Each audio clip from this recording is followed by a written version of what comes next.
যে মশলাটা বেটে রেখেছিলাম মশলাটা দিয়ে দেব। আদা, ধনে, জিরে, শুকনো লঙ্কা, দুটো রসুনের দানা।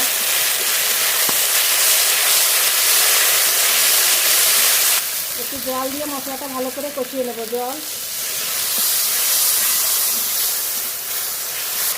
মশলাটা খুব ভালো করে কষিয়ে নিয়েছি, মশলা থেকে তেলও ছেড়ে দিয়েছে। এবার জল দিয়ে দেবো।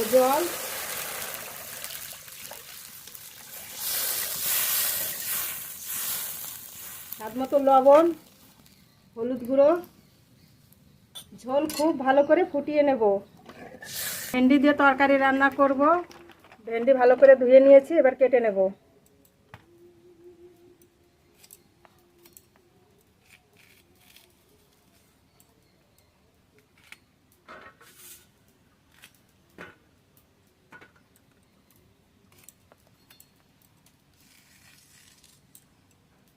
এইভাবে সব ভেন্ডি কেটে নেব।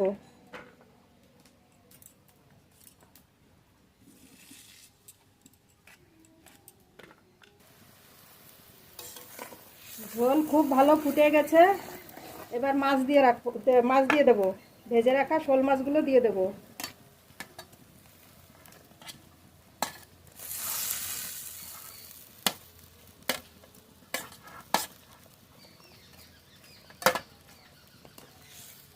ঝোল খুব ভালো করে আবার ফুটিয়ে নেব। চেরা কাঁচা লঙ্কা দেব। এবার খুব ভালো করে জাল দিয়ে নেব।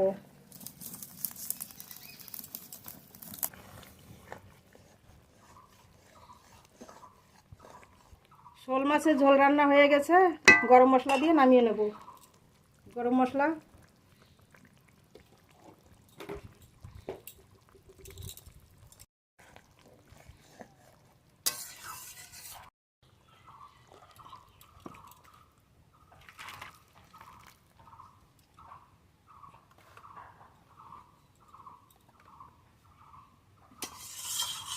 ফলুই মাছ দিয়ে ভেন্ডির তরকারি রান্না করব, তার জন্য ফোড়ন করে নেব কড়াইতে। সর্ষের তেল, গোটা জিরে ফোড়নে,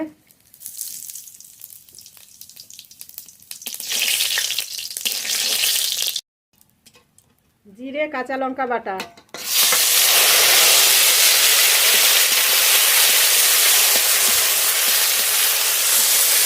তেলের উপরে মশলাটা একটু নেড়ে নিয়েছি। এবার ভেন্ডি ধুয়ে কেটে রাখা ভেন্ডি দিয়ে দেবো।